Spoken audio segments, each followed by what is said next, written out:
How to make your own compost. What do you get when you combine organic waste, a pile of dirt, and microbes? Organic compost. The process is simple.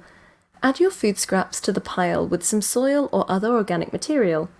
Grass clippings, leaves, grass-fed animal manure, that has been heated up. Then mix it all together and let it sit for about 6 weeks. Welcome to my channel. Today I'll be discussing how to make your own compost. So let's dive in. Main types of composting. Let's take a second to talk about composting. Hot and cold composting are the two types there are. Cold composting is easy and can save you a ton of money. In springtime, start to collect yard waste in your backyard. Ingredients should include leaves, grass clippings, vegetable scraps like carrot tops and apple cores, newspaper bits, and eggshells.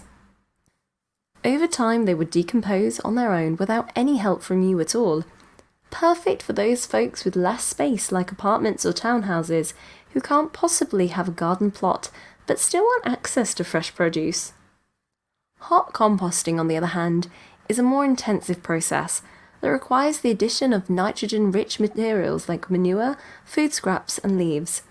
It's also important to keep it moist by watering every few days or so. You don't want your compost pile drying out. How to begin? Begin with a basic container. An old garden pot is perfect for this. You can just put it on the top and fill it with any ingredients you want to break down, like rice or veggies. If you can splash out a bit, get a bin. Compost bins come in two types, stationary and rotating. Looking after your compost. Looking after your backyard compost pile is simple, but a little of attention makes all the difference.